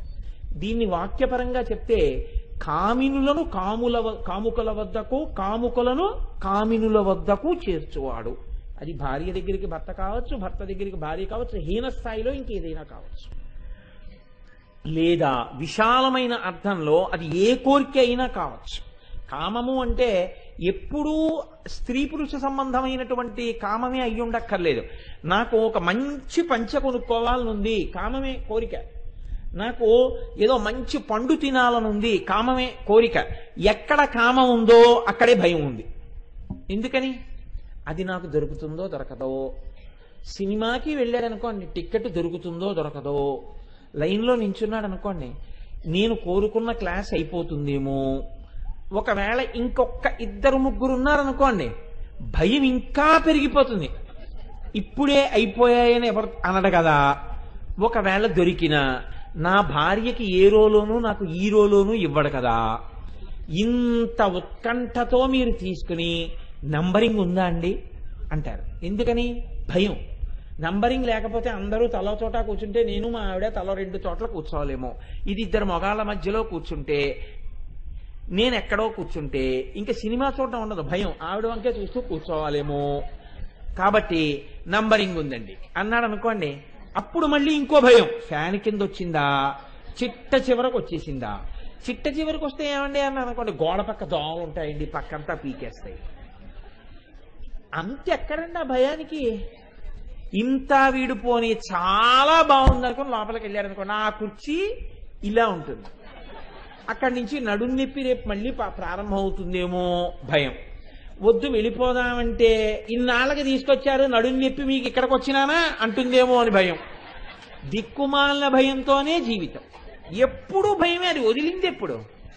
కాబట్టి ఎక్కడ కోరిక ఉన్నదో దాని నీడ భయం ఉన్నది. కోరిక లేకుండా నువ్వు ఉన్నావా? ఒక్కనాటికి లేదు. కోరిక భయము, కోరిక భయము. కాబట్టి స్మర.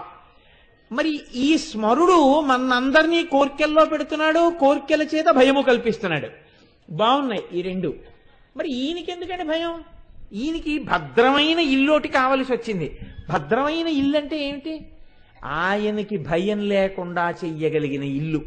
ఏమి ఇంతకు ముందంతా ఎందుకు లేదు అంటే, ఎవరితో తగువెట్టుకుంటే లోకంలో మన శాంతితో బతకలేడో వాళ్ళతో తగువెట్టుకున్నాడు. ఇది లోకంలో చేసేటటువంటి పెద్ద పొరపాటు. నీ మనశ్శాంతికి ఏది హేతువో దానితో తగువెట్టుకుంటావు. పెట్టుకుంటే ఏమవుతుంది? శాశ్వతంగా అశాంతిలోకి జారిపోతావు. దీనికి కారణం ఏమిటి అంటే పరిధిని అతిక్రమించుట. మన్మధుడు ఏం చేశాడు? తన పరిధిని తాను అతిక్రమించాడు. అయితే ఒక్కటి, పరిధి తెలియక అతిక్రమించలేదు, తెలిసి అతిక్రమించాడు. ఇది మరీ దోషం. ఇంద్రుడు పిలిచి మన్మధుణ్ణి నువ్వు వెళ్ళి శివుడి మీద బాణం వేయి అన్నాడు. అంటే అన్నాడు, నేను ఆయన మీద బాణం వేయడం ఏమిటంటే నా శక్తి సరిపోతుందా అన్నాడు. అన్నవాడు నేను వెళ్ళను అని ఉంటే బహుశా మన్మధుడి యొక్క అధికారం ఒక్కటే పోయి ఉండుండేదేమో. కానీ శివుడి మీదకి వెళ్ళి బాణం వేశాడు ఇంద్రుడి దగ్గర మెహర్బానీ కోసం. ఏమయ్యాడు? భుగభుగయను పెనుమంటలు భగభగమని మండనంత బ్రహ్మాండంబుల్ దిగులు దిగులు దిగులు దిగులన తెగిమరుపై చిచ్చు కన్ను దేవుడు విచ్చన్. పోతన గారు వీరభద్ర విజయంలో ఏమి పద్యాలకి ప్రాణప్రతిష్ఠ చేశారో. అక్కర్లేని విషయాన్ని నెత్తికెత్తుకున్నందుకు భుగభుగయను పెనుమంటలు భగభగమని మండనంత బ్రహ్మాండంబుల్ దిగులు దిగులన తెగిమరుపై చిచ్చు కన్ను దేవుడు విచ్చన్. పరమశివుడు మూడో కన్ను తెరిచాడు. ఎందుకు తెరిచాడు? ఆయన ఇంకోళ్ళ మీద బాణం వేస్తే తన స్వధర్మం తను చేసుకున్నాడు. ఆయన దగ్గరికి వెళ్ళి అడిగిన వాళ్ళకి చెప్పుకునే సలహా చెప్పుకుంటే ఇబ్బంది లేదు. ఆయన దగ్గరికి వెళ్ళి అడగని సలహా ఎవరికి ఇవ్వకూడదో వాళ్ళకి ఆ సలహాలు ఇవ్వకూడదు. వాడు ఎక్కడ ఉండి ఇచ్చినా ఎవరి ద్వారా ఇచ్చినా వాడు తప్పే చేస్తున్నాడు. వాడు తన పరిధిని అతిక్రమించాడు. కాబట్టి ఇప్పుడు ఏం చేశాడు అంటే, ఇంద్రుడి మెహర్బానీ కోసమని పరమశివుడి మీద బాణం వేశాడు. ఇప్పుడు పరమశివుడు మూడో కన్ను తెరిచి కాల్చేశాడు. బూదైపోయాడు. ఎలా అయిపోయాడు? ఆయన ఒక్కడైపోలేదు, మన్మధుడు. అందుకే పౌరాణిక సాహిత్యం మనకి మార్గాన్ని చూపిస్తుంది జీవితంలో. కలహంసములతోడ గండుకో ఇలలతో మేలైన కమ్మ తెమ్మెరలతోడ చిలుకలగములతో అలరుతేరుతో శరము పూంచిన శరాసనముతోడ పుష్పహారములతో పుష్పాస్త్రములతోడ దనరారుమకరకేతనముతోడ పువ్వుల జోడుతో పువ్వుల దొనలతో కొమరారు చిగురాకు గొడుగుతోడ మరియు తగిన ఎట్టె మహిత శృంగారంబుతోడ వేగ తూలి శివుని కంట చిచ్చుచే సుడివుడి పంచవింటి జోదు భస్మమయ్యే. తన తోడు తెచ్చుకున్న కోయిలలతో, వేసుకున్న చిగురాకు గొడుగుతో, వెంట తెచ్చుకున్నటువంటి పుష్ప బాణములతో, పెట్టుకున్నటువంటి భ్రమరములతో కూడినటువంటి వింటి నారితో, తెచ్చుకున్న కలహంసములతో, అన్నిటితో కలిపి తనకున్న పరివారమంతటితో కలిపి బూదిరాశిగా కింద పడిపోయాడు. ఇప్పుడు ఇక మళ్లీ పుట్టడం అనేటటువంటి అవకాశం లేదు. ఎందుకని? మహాజ్ఞాని అయినటువంటి పరమశివుడి యొక్క మూడవ కన్ను తెరుచుకోవడం వల్ల బూదిగా పడిపోయాడు. ఇక పుట్టలేడు. ఇప్పుడు ఆయన మళ్లీ పుట్టకపోతే ఇబ్బంది ఏముందండి? పోతే పోయాడు, ఊరుకోండి. ఎంతమంది పోలేదు? గజాసురుడు పోలేదా? త్రిపురాసురుడు పోలేదా? అతిక్రమించిన మన్మధుడు కూడా వెళ్ళిపోయాడు. ఎందుకు బెంగ? కాదు, బెంగ పెట్టుకోవలసిన వ్యక్తి ఒకరున్నారు లోకంలో. ఎవరు? ప్రకృతి పరిణమించాలంటే, ఈ లోకములు పరిఢవిల్లాలంటే, తామరతంపరగా అన్ని జాతులు పెరగాలంటే మన్మథ బాణములు పడితే తప్ప కామము సుఖముగా పరిణమించి ప్రజోత్పత్తి జరగదు. ప్రజోత్పత్తి యందు ఆనందము అంతర్హేతుకంగా ఉంటుంది. ప్రజోత్పత్తి పరమ దుఃఖభూయిష్టమైపోయింది అనుకోండి, ప్రజోత్పత్తి ఉండదు. ప్రజోత్పత్తి యందు ఆనందం ఉన్నది అంతర్లీనంగా. కామము సుఖమైన కారణం చేత ప్రజోత్పత్తికి వెంపర్లాడతాయి జీవులు. ఇప్పుడు ఈ బాణములు పుష్పబాణములు మన్మధుడు వెయ్యకపోతే లోకంలో సృష్టి ఆగిపోతుంది.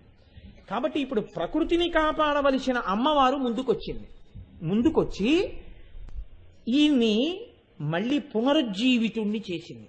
అమ్మవారు జోక్యం చేసుకుంది అనుకోండి, అయ్యవారు ఊరుకుంటారు. ఎందుకంటే వాళ్ళ మధ్య పంచసామ్యములు అని ఉన్నాయి. 5 వాళ్ళిద్దరూ ఒక్కలా ఉంటారు. అందులో అనుగ్రహం ఒకటి. ఆవిడ అనుగ్రహించింది అనుకోండి, ఆయన ఊరుకుంటారు. అది దాంపత్యం అంటే. దాంపత్యం అంటే తను వరం ఇచ్చినా ఇవ్వకపోయినా తన భార్య వరం ఇచ్చింది అనుకోండి, ఆవిడ నీకేం పర్వాలేదు నేను చెప్తానులేండి ఆయనతో అందనుకోండి, నువ్వెవరు మాట ఇవ్వడానికి, నేను ఊరుకోను అనకూడదు. సరే అయిపోయిందేదో అయిపోయిందిలేండి, తను చెప్పింది ఊరుకోండి, ఇంకా మర్చిపోండి అనాలి అంతే. అది అనుగ్రహం అంటే. అనుగ్రహం భార్య ఇచ్చినా భర్త ఇచ్చినా వేరుగా ఉండదు, ఒకటిగా ఉంటుంది. ఇది తెలియనప్పుడు ఏమవుతుందంటే పరమశివుడు కాల్చాడు పార్వతీదేవి బతికించింది అనుకుంటారు. అలా కాదు, ఇద్దరి హృదయములు ఒకటని తెలుసుకోవాలి. కాబట్టి ఇప్పుడు ఆయన కాల్చినా ఈవిడ బతికించింది. ఎందుకని? అమ్మయందు కారుణ్యం ఉంటుంది, అయ్యయందు శిక్షించే తత్వం ఉంటుంది. ఆయన కొడతాడు బెల్ట్ తీసి, ఈవిడ పోర్నిలిద్దరూ ఊరుకుందరు అంత కొడితే పిల్లాడు ఏమైపోతాడు అని రక్షిస్తుంది. అంతేగాని 8 పడ్డాయి ఇంకో 3 పడ్డాయి అందం అమ్మ. అలా అంటే అమ్మతనం ఉండదు. అమ్మతనంలో కారుణ్యం ఉంటుంది. కాబట్టి ఇప్పుడు లోకము పట్ల కారుణ్యం, అయ్యో లోకమంతా బతకాలి. కాబట్టి ఇప్పుడు ఆవిడ ఏం చేసింది? ఈయన్ని బతికించింది. ఈయన్ని బతికిస్తే ఈయనకి శరీరం లేదు. ఇప్పుడు అనంగుడు రతీదేవికి ఒక్కదానికే కనపడతాడు. మన్మధుడు రతీదేవికి కనపడ్డం అంటే అసలు రహస్యం వేరండి. మన్మధుడు అంటే మనస్సుని మధించేటటువంటి వాడు రతికి కనపడతాడు. అంటే రతి అంటే అనుభవం. ఎవడి కోరిక యొక్క అనుభూతి వాడి ఆనందంలోనే తెలుస్తుంది. లడ్డూ తినాలన్న నా కోరిక యొక్క అనుభూతి నీ తింటే నాకే తెలుస్తుంది దాని అనుభూతి. ఆ కోరిక తీరడం నాకు తెలుస్తుంది. అందుకే రతికే మన్మధుడు కనపడతాడంటే అది అసలు రహస్యం. కాబట్టి ఇక నుంచి ఆవిడంది నువ్వు రతికి మాత్రమే కనపడతావయ్యా అంది. అనంగుడవై ఉంటావు కానీ పూర్వం ఏం చేశావో అది ఇప్పుడు చేస్తూ ఉండు అంది. కానీ ఇప్పుడు ఆయనకి బెంగ ఏం పట్టుకుందంటే మరి నేను ఎక్కడ ఉండాలని పట్టుకుంది. ఎక్కడ ఉండాలంటే పూర్వం ఉన్నట్టే ఉండు హాయిగాను. హాయిగా ఉండడానికి ఆయన ఎక్కడ లేడు. మీరు దీన్ని కొంచెం జాగ్రత్తగా పట్టుకోవాలి. శివుడు అంటే మంగళం. మంగళం అంటే ఏమిటండి? ఊపిరితో ఉండడమే మంగళం. ఊపిరి వెళ్ళిపోయింది అనుకోండి, షీకి తలకట్టు పైకి లేస్తే శవం, శివం శవం అయిపోతుంది అంతే. కాబట్టి ఇప్పుడు అది పైకి లేచిపోకూడదు. లోపల శివం ఉంటే శోభనం, మంగళం, భద్రం, కళ్యాణం, శ్రేయస్సు. ఇప్పుడు ఆయన ఎక్కడ లేడు, అంతటా ఉన్నాడు. ఎవరి మీద వేస్తాడు బాణం? ఎవరి మీద వేస్తే అందులో శివుడు లేస్తే ఎక్కడరా నువ్వు అని మళ్ళీ ఇలా అన్నాడు అనుకోండి, అనేటప్పటికీ మళ్ళీ ఏం చేస్తాడో ఓసారి తిన్నవాడికి ఆ భయం ఉంటుంది. అందుకని ఇప్పుడు ఒక భద్రమైన గృహాన్ని ఎంచుకోవాలి. ఒకవేళ మళ్ళీ తప్పే చేసేసిన ఆయన వచ్చి ఎక్కడున్నాడు రా వీడు అనేటప్పటికీ ఆయన తనని తాను మరిచిపోయి సంతోషించాలి. అలాంటి ఇల్లు ఒకటి కావాలి ఇప్పుడు ఆయనకి. ఇప్పుడు ఆయన బాగా వెతుక్కున్నట్టు అలాంటి ఇల్లు ఏమిటని. అలాంటి ఇల్లు ఏది అంటే ఆయనకి అమ్మవారి ముఖమే ఆ ఇల్లుగా దొరికింది. ఎందుకని? కాముడు కాలిపోయిన తరువాత మహాకామేశ్వరుడికి ఆవిడ ఇల్లాలైంది. కాముడేడి ఆవిడ ఇల్లాలైనప్పుడు? మన్మథబాణం వేస్తే కదండి పరమశివుడు మరి పార్వతీదేవిని భార్యగా స్వీకరించాలి. మన్మధుడు లేడుగా. లేకపోయినా భార్య కాగలిగింది అంటే పడిపోయిన మన్మధుడి విల్లు తను తీసుకుంది. ఇప్పుడు చెరుకు విల్లు తను పట్టుకుంది. చెరుకు విల్లు తను పట్టుకుంటే ఇప్పుడు మన మనస్సుని తన వైపుకు తిప్పుకుని భక్తుల్ని చేస్తుంది, పిల్లల్ని. తను శివకామ సుందరి అయి పరమ జ్ఞాని అయినటువంటి పరమశివుణ్ణి తీసుకొచ్చి తన పక్కన కూర్చోపెట్టుకుని సాకారుణ్ణి చేస్తుంది. ఆవిడ ముఖం చూసేటప్పటికీ ఇంతటి పరమశివుడు పరమ సంతోషాన్ని పొందేసి ఆవిడికి భర్తని అని ఆవిడకి అడ్డం పట్టుకుని మురిసిపోతుంటాడు. అంటే కాముణ్ణి కాల్చిన వాణ్ణి భర్తగా చేసుకోవడం అంటే మాటలా? శివుణ్ణి భర్తగా చేసుకోవడం అంటే మాటలు కాదండి లోకంలో. అది చేసింది అమ్మవారు. ఇప్పుడు ఆవిడ శివకామ సుందరి అయింది. ఇప్పుడు ఈవిడ ముఖం చూసేటప్పటికీ పరమశివుడు ఏమైపోతాడు? ఏమీ చేయలేడు, నవ్వేస్తాడు. అది వాళ్ళిద్దరి మధ్య ఉన్నటువంటి గొప్ప అనుబంధం ప్రకృతి పురుషుల మధ్య. ఆవిడ ముఖాన్ని చూస్తే మాత్రం ఎంత కోపమో పోతుంది, సంతోషాన్ని పొందేస్తాడు, ఆనందం పొందుతాడు. ఇది భార్యకి ఉండవలసిన లక్షణము. భర్తకి విశ్రాంతి స్థానం ఏది? భార్యయే. ఎంత అలిసిపోయి రానివ్వండి, భార్యని చూసేటప్పటికీ భర్త ప్రసన్నుడైపోవాలి. భార్యని చూసేటప్పటికీ చక్కటి నిద్ర పట్టేయాలి. భర్త ఆరోగ్యం అంతా ఎక్కడుంటుంది అంటే భార్య చేతిలోనే ఉంటుంది. ఎందుకంటే కామేశ్వర ప్రాణనాడి. ఆవిడికి తెలియని బలహీనత ఉండదు, ఆవిడికి తెలియని బలం ఉండదు ఆయన దగ్గర. మీరు బాగా జ్ఞాపకం పెట్టుకోండి, భార్య కన్నా న్యాయమూర్తి లోకంలో ఉండడండి. అందుకే భర్త ఇటువంటి వాడే నాకెన్ని జన్మలెత్తినా రావాలి అని భార్య అన్ననాడు వాడి జన్మ సార్థకత. ఆ మాట రానప్పుడు ఆవిడ మరీ పెంకిదైపోయి అలా అన్నంటే నేనేం చెప్పలేను, కానీ అలా అనిపించుకోవడం పురుషుడి యొక్క పరమధర్మం అయి ఉంటుంది. ఆవిడే న్యాయమూర్తి అయి ఉంటుంది వ్యక్తి జీవితానికి. ఆవిడే లోకంలో వాళ్ళు ఎన్నైనా పొగడచ్చు, వాళ్ళు పొగిడిన ఒక మాట దగ్గర ఆవిడ ఒక వికిలి నవ్వు నవ్విందనుకోండి, అంటే అంతకన్నా కితాబ్ ఇంకోటి లేదు. Is not fit to receive that certificate. మీకేం తెలుసు, నాకు తెలుసు దాని అర్థం. కాబట్టి అమ్మ బాబోయ్ ఆయన ఎంత భక్తి తత్పరుడండి మహానుభావుడు అన్నారనుకోండి, అందనుకోండి ఆవిడ, అంటే అర్థం ఏంటంటే మీకు అంతే తెలుసు, అసలు ఆయన డొల్లతనం నాకు తెలుసు అని. పరమ భక్తి తత్పరుడండి అన్నారనుకోండి, ఆవిడ మహానుభావుడండి నా అదృష్టం అందనుకోండి, ఇంకంతకన్నా సర్టిఫికేట్ అక్కర్లేదు ఆయన భక్తి తత్పరుడండి. చాదస్తం చంపేస్తున్నాడు ఇలాగే అందనుకోండి, అప్పుడు ఆవిడికి అర్థం కాలేదు అని. ఆయన తప్పు కాదు, ఆవిడికి అర్థం కాలేదు అని. ఇది మాటలలో శాస్త్రాలన్నీ వచ్చేస్తాయి. అందుకే ప్రాజ్ఞుడైన వాడు మాటని బట్టే నిర్ణయం చేసేస్తాడు. అందుకే పెద్దల దగ్గర మాట్లాడడం అంటే చాలా జాగ్రత్తగా ఉండు అని చెప్తుంది శాస్త్రం. కనుక ఇప్పుడు మన్మథుడికి చాలా భద్రమైన గృహం ఇది, అమ్మవారి ముఖమే. అందులో కూర్చున్నాడు వెళ్ళి. కూర్చుంటే ఇప్పుడు ఆయనకి కోరిక ఏమిటి? ఇంకోసారి అమంగళం రాకూడదు. అమంగళం ఎవరి విషయంలో ఆయనకి బెంగ? వాళ్ళ ఆవిడ గురించి కాదు, తన గురించే. ఎందుకని? చేసే ఉద్యోగం అటువంటిది. రోజూ బాణాలు వెయ్యాలి. ఆ బాణం వేసేటప్పుడు మళ్ళీ ఎక్కడ మూడో కన్ను తెరుస్తాడో అని బెంగ. అందుకని తన ఇంటికి అనుకున్నట్ట, ఎప్పుడూ మా ఇంటికి తోరణం ఉండాలి.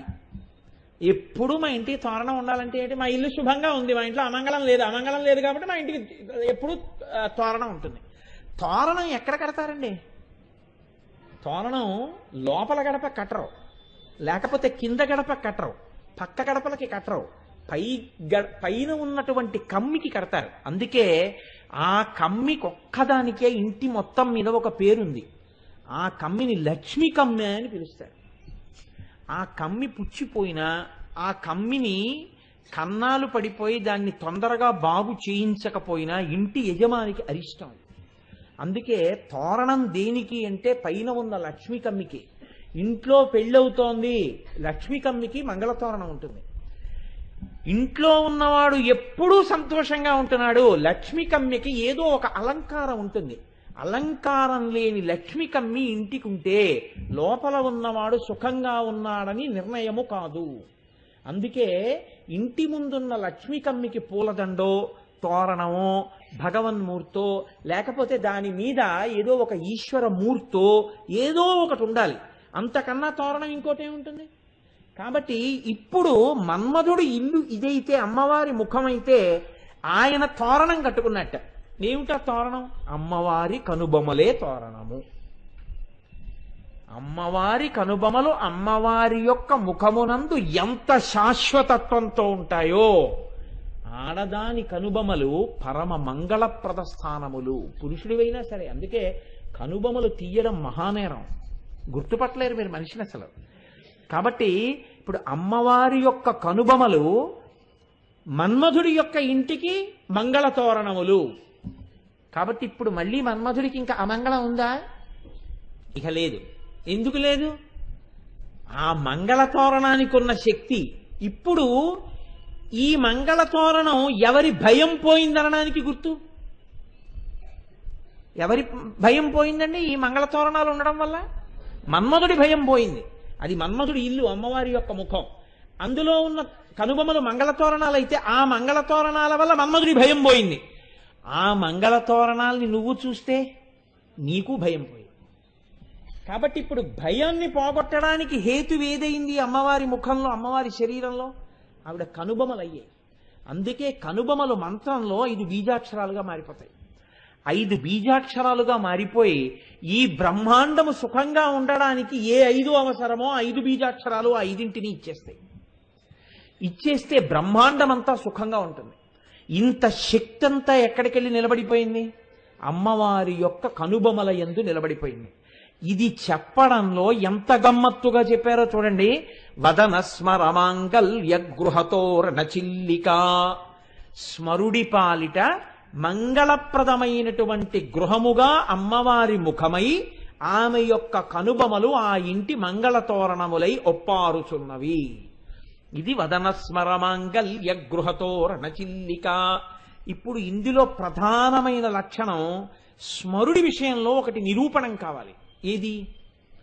అమ్మవారి ముఖం చూస్తే శంకరుడు నవ్వేస్తాడు. ఇది నిరూపణం అయితే కదండి స్మరుడికి భద్రత ఆ ఇంట్లో ఉండడం. ఇది నిరూపణం కానంతసేపు ఆవిడ ముఖం చూసినా సరే, శివుడికి కోపం వచ్చిందా, ఆవిడ ఎదురొచ్చినా ఆయన ఏం లెక్క పెట్టడండి అన్నారనుకోండి, అప్పుడు ఆయన ఉండి ఉపయోగం లేదు, దానికి తోరణాలు కట్టుకునే ఉపయోగం లేదు. అలా ఎక్కడైనా నిరూపించబడి ఉందా? అలా ఎవరైనా చెప్పారా?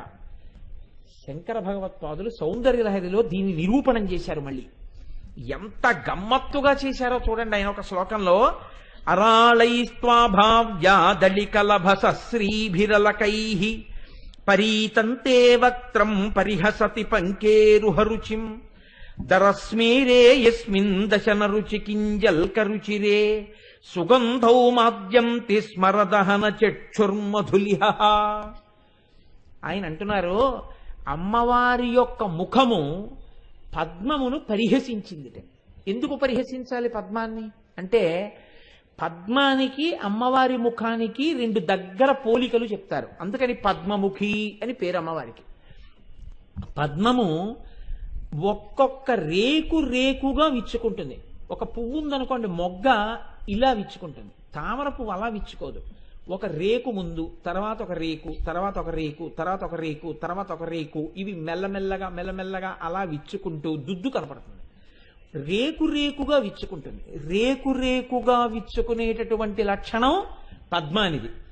మెల్లమెల్లగా పెదవులు విడివిడేటట్టుగా నవ్వడం అమ్మవారిది.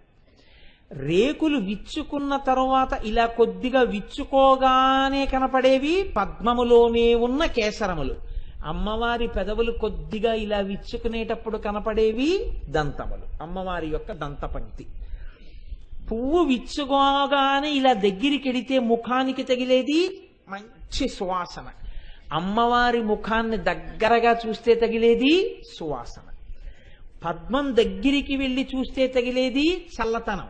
అమ్మవారి ముఖాన్ని దగ్గరగా చూస్తే తగిలేది చల్లతనం. ఇవన్నీ సరిపోయాయి.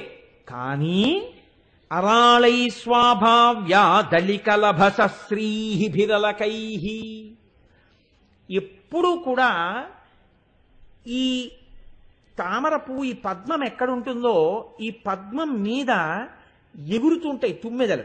ఇవి విచ్చుకునే వరకు అవి ఏం చేస్తాయంటే పద్మం మీదకి రావు, ఇది విచ్చుకునే వరకు దగ్గరకు వస్తాయి. ఇంకా విచ్చుకోలేదు పద్మం, పెటల్ బై పెటల్ అంటారు. అంటే రేకు తర్వాత రేకు విచ్చుకోవాలి. ఈలోగా అవి ఏం చేస్తాయంటే అలా ఎగురుతాయి, ఎగురుతూ తిరుగుతుంటాయి. ఈ పద్మం విచ్చుకోవడం కోసం కిందకి చూస్తూ ఎగురుతాయి.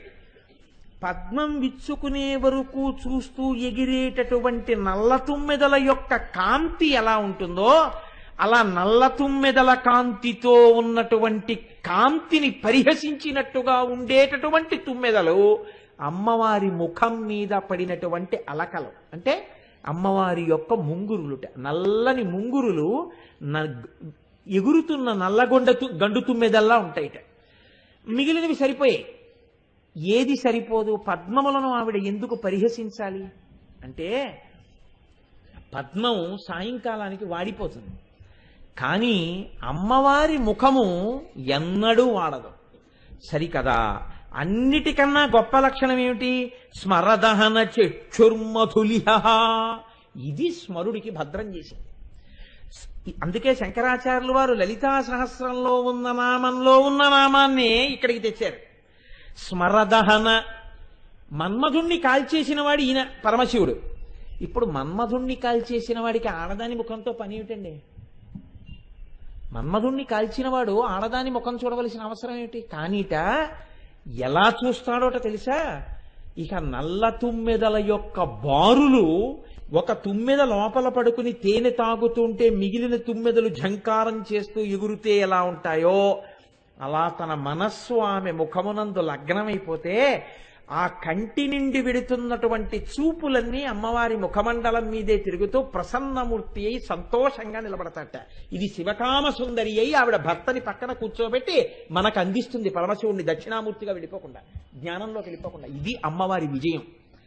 కాబట్టి ఇప్పుడు శంకరుడి యొక్క అనురాగప్రదమైన చూపులనేటటువంటి నల్లగండు తుమ్మెదలు ఎప్పుడూ అమ్మవారి ముఖం చుట్టూ తిరుగుతూనే ఉన్నాయి.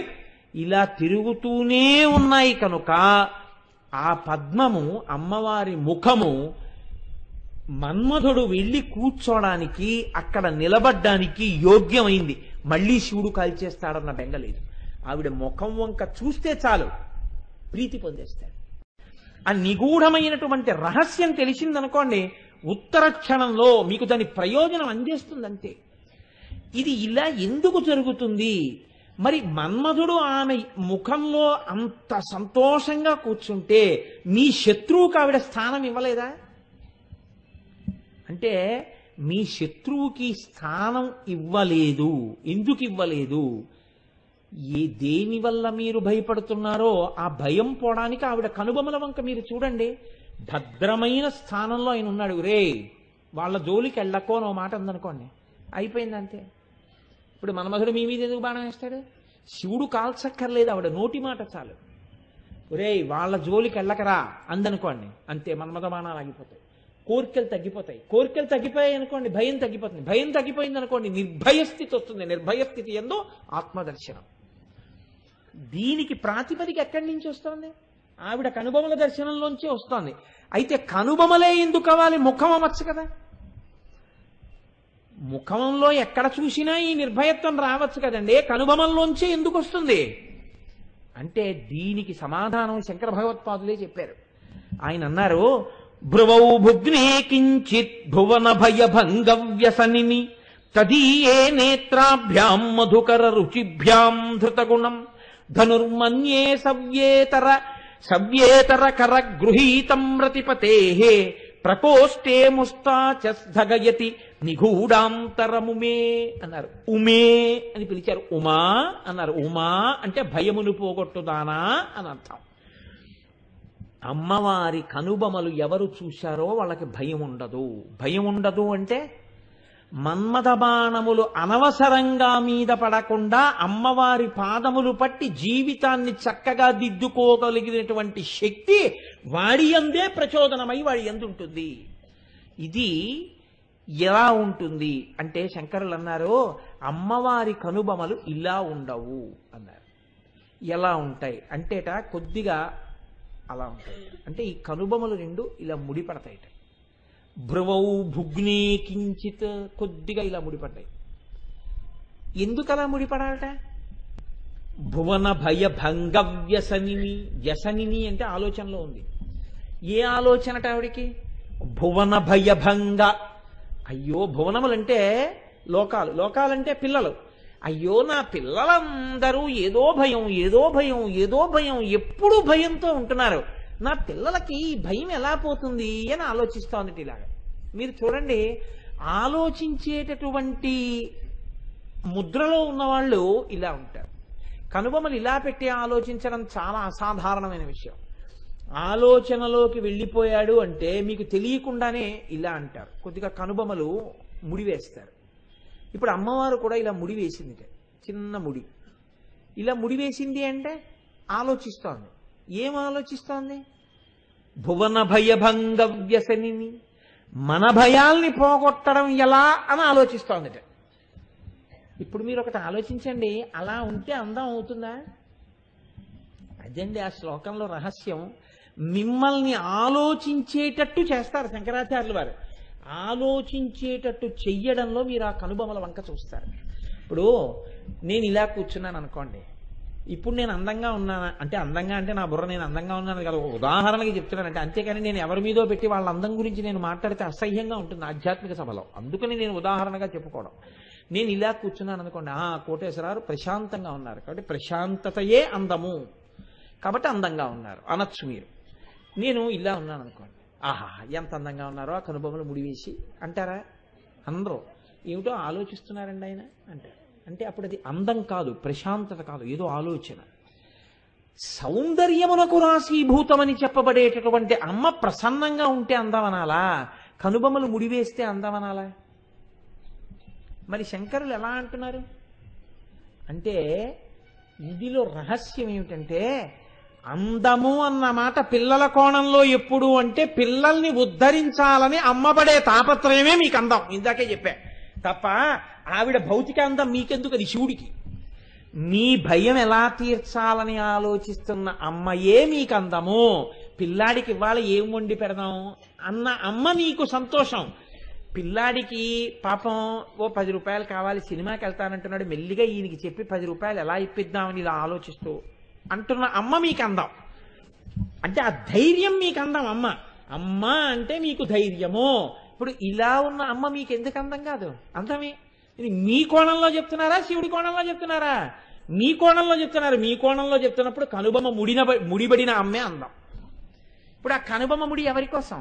తన కోసం కాదు, మన కోసం. మన కోసం ముడిపడిన కనుబొమ్మలు కలిగిన అమ్మ ఖచ్చితంగా అందగత్తే. కాబట్టి ఇప్పుడు భ్రువౌ భుగ్నే కించిత్ భువన భయ భంగవ్యసిని. ఇప్పుడు ఈ కనుబొమ్మలు ఇలా కొద్దిగా ముడిపడ్డాయి. ఈ కనుబొమ్మలు ఎలా చూడడం? అమ్మవారి ముడిపడినటువంటి కనుబొమ్మలు మనం బాగా దర్శనం చెయ్యాలి.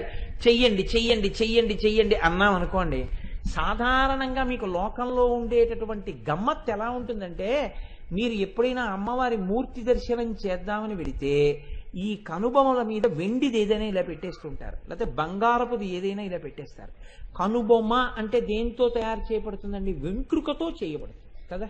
వెంట్రుకల యొక్క సమూహమే కనుబొమ్మలు. ఇది మీరు ఒడిసి పట్టుకోవలసిన రహస్యం అండి. అమ్మవారి కనుబొమ్మగా మీకు ఎలా కనపడుతుంది అంటే, వెంట్రుకలతో ఉంటేనే పూర్తి నిజమైన కనుబొమ్మ కదండి. చెయ్యిలా ఉంటే చెయ్యి అనొచ్చు, కనుబొమ్మ అనాలంటే వెంట్రుకలతో ఉంటేనే కనుబొమ్మ. ఏ విగ్రహానికి అలా ఉంటుంది నాకు చెప్పండి? ఉంటుందా ఎక్కడైనా? ఉండదు. మరి ఎక్కడ దర్శనం చేస్తారు మీరు? మనసులో దర్శనం చెయ్యాలి. మనసులో దర్శనం చెయ్యాలంటే మీ మనసుకే అమ్మవారు కనుబొమ్మలు ఇలా ఉంటాయని అందించేవాడు ఉండాలా? ఇలా ఉంటాయని చెప్తే ఇప్పుడు ఏం చెప్పాలి? ఆ వెంట్రుకల యొక్క కూర్పు చెప్పాలి. అప్పుడు సౌందర్య వర్ణనం చేసినట్టే కదా. అప్పుడు మీ భయం పోగొట్టే రూపాన్ని చెప్పడం ఎలా అయింది? ఎలా చెప్పడం ఇప్పుడు ఈ అందాన్ని? కొంచెం జాగ్రత్తగా పట్టుకోండి. తేలిక కాదండి. పెద్ద సమస్యకి విరుగుడు చెప్పాలి. పెద్ద సమస్యకి విరుగుడు పెద్ద స్థాయిలోనే ఉంటుంది. ఎలా చెప్తారు మీకు? వెళ్ళి అమ్మవారి కనుబొమ్మలు చూడండి అన్నారు అనుకోండి, మీరు మళ్ళీ తిరిగి వచ్చి అమ్మవారి కనుబొమ్మలలా ఉన్నాయి కానండి అవి వెంట్రుకలు కావు కదా, నాకు కనుబొమ్మలుగా యథార్థ దర్శనం కాలేదు ఎలా అని మీరు అడిగారు అనుకోండి, నేనేం చెప్పాలి మీకు? నీ మనసులో చూడవయా అని చెప్పాలి. నా మనసులో చూడాలంటే నేను ఒకసారి చూస్తే కదండి నా మనసులో నిలబడేది. ఓసారి నాకు మీరు చూపించండి అన్నారు అనుకోండి, నేనోటి చూస్తే మీకు ఒకటి చూపిస్తాను కదా. నేనోటి చూడాలంటే చూసిన వాడనైతే మీకు చెప్పాలి. చూసిన వారెవరు? ఎవరు ఈ లోకంలో మహాపురుషుడో ఆయనే చూశాడు అమ్మవారిని. ఆ చూసిన వాళ్లే చెప్పాలి అమ్మవారి గురించి. దుర్వాసో మహర్షి చెప్పాలి, మూకశంకరులు చెప్పాలి, శంకర భగవత్పాదులు చెప్పాలి, అలాంటి వాళ్ళు చెప్పాలి. చెప్తే అమ్మవారి యొక్క కనుబొమ నల్లటి వెంట్రుకలతో, ఆ వెంట్రుకలు ఇంతంత ఉంటాయి, ఇలా కొనదేరి ఉంటుందని చెప్తే ఇప్పుడు అందం చెప్పినట్ట, మీ భయం తీర్చే అమ్మ అందం చెప్పినట్ట, బాహ్య అందం చెప్పినట్టు. బాహ్య అందం శంకరాచార్యులు వారైనా పెట్టడే, అలా ఎలా చెప్పచ్చు? కాబట్టి కనుబొమల గురించి చెప్పడం విషయంలో చాలా కష్టం. ఏదైనా చెప్పచ్చు, కనుబొమల గురించి చెప్పన్నారనుకోండి చెప్పడం కష్టం. చెప్పనన్నారనుకోండి లోకానికి ఉన్న సమస్య తీరదు. ఇది ఒకటి సమస్య కాదు, ఇద్దరి సమస్య కాదు. ఎలా చెప్పాలి? ఈ చెప్పడంలో శంకరుల ప్రజ్ఞ చూడండి. ఆయన అన్నారు భువన భయ భంగం వ్యసనిని, ఇలా ముడేసింది. ఇప్పుడు మీరు ఎదురుగుండా ఉన్నటువంటి వ్యక్తి ఎవరైతే మీకు చెప్తున్నారో ఆయనని ఊహ చేశారనుకోండి, అనగా శంకర భగవత్పాదుల్ని ఊహించారు. ఇలా అన్నారు అనుకోండి. శంకరాచార్యులు వారి కనుబొమల్ని ఊహించడం పెద్ద విషయం ఏం కాదు కదా. నల్లటి కనుబొమల్ని మీరు ఊహించవలసింది దాన్ని అమ్మవారి కనుబొమలలోకి పెట్టి కదిలి ముడిపడడం మీరు చూడాలి. ఈ కదలిక మీ ఎదురుగుండా ఉన్న మూర్తిలో రాదు, మీ మనస్సులోకి రావాలి.